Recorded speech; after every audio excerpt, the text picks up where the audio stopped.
You ever pick up a new product and just think, wow, they really thought of everything? Well, that feeling, it's not magic, and it's definitely not an accident. There's a powerful blueprint behind it. So today, we're going to pull back the curtain on that blueprint. Design for Six Sigma. It's the whole strategy for how you engineer success right from day one. All right, so here's our game plan. We're going to start by looking at the, frankly, shocking reasons why so many new products just completely flop. Then we'll get into the solution, this proactive approach called DFSS, and you'll see how it all starts with the single most important ingredient, the customer. We'll even look at how to translate what they want into a product that's built to win. Now, before we see why this approach is such a game changer, we really need to understand the problem it's trying to solve. And let me tell you, the failure rate for new products and ideas, it's just staggering. It's the big question, isn't it? And the numbers are kind of grim. Across pretty much every industry, something like 4 out of every 10 new products fail. Just think about that. That is a massive amount of wasted time, money, and brilliant ideas. So what on earth is going wrong? Well, it's rarely just one thing. It's usually this whole cascade of predictable issues. Completely misreading the market, having glaring design flaws, launching at the absolute worst moment, or having budgets that just explode. These aren't just random bits of bad luck. They're all symptoms of a broken process. So what's the alternative? What if, instead of just reacting to all these problems after they happen, you could design them out of the system from the very, very beginning? That, right there, is the core promise of Design for Six Sigma. And here is the absolute key distinction you need to get. You've probably heard of traditional Six Sigma. It's fantastic for fixing problems in things that already exist, but it's reactive. DFSS, on the other hand, just flips the script entirely. It's proactive. It's not about trying to patch a leaky boat. It's about building an unsinkable ship from the very start. To put it simply, DFSS takes all that data-driven power of Six Sigma and applies it to a blank canvas, a brand new design. The goal isn't just to avoid failing. It's to create a product that absolutely wows customers from the second it launches.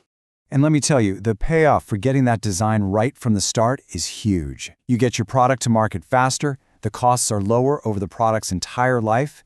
Every single decision is driven by data, not just somebody's gut feeling. And what's the result?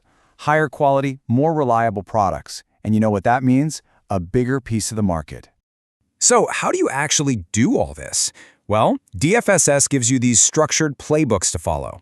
The two most common are IDOV and DMADV. Now, don't worry about memorizing the acronyms. The important thing is to think of them as step-by-step recipes for awesome design.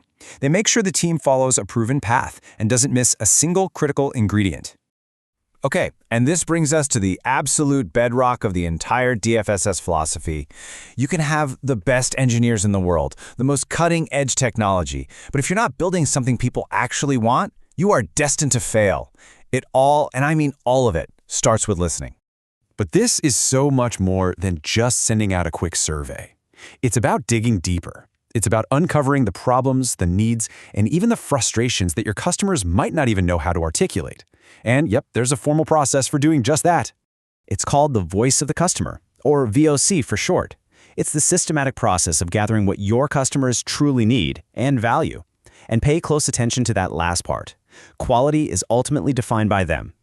It doesn't matter one bit how great you think your product is. If the customer doesn't agree, it's not a quality product. End of story.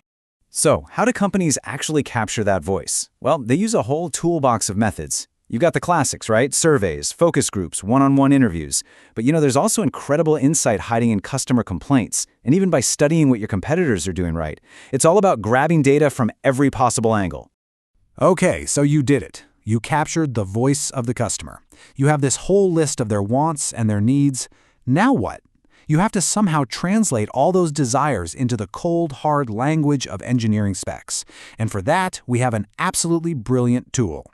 It's called Quality Function Deployment, or QFD. And really, you can just think of it as a universal translator.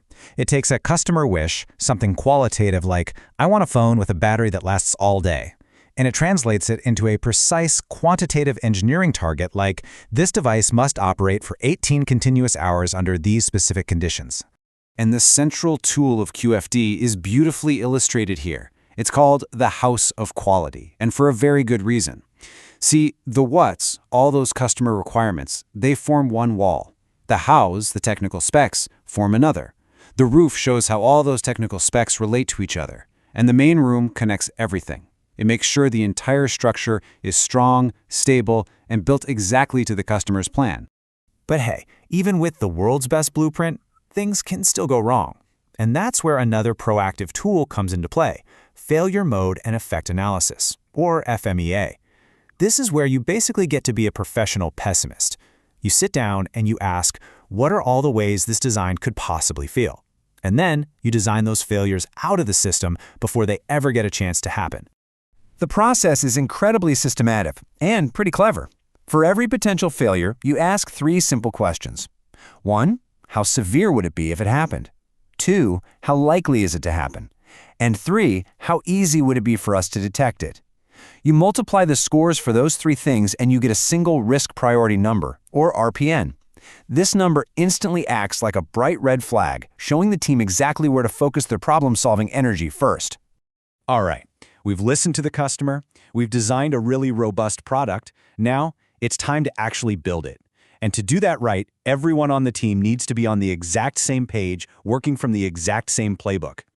And that playbook is the project charter. Now, I know this might sound like just more paperwork, but trust me, this document is crucial. It's the formal green light for the project to even exist. It's basically a contract that clearly states what the team is doing, why they're doing it, and what resources they have. It protects everyone from confusion and shifting goals later on. A really strong charter answers 5 key questions. What's the problem we're solving and what's our purpose? What's the real benefit to the business? What's the scope, meaning what's in the project, and just as important, what's out? And finally, what are the measurable results that will tell us we succeeded?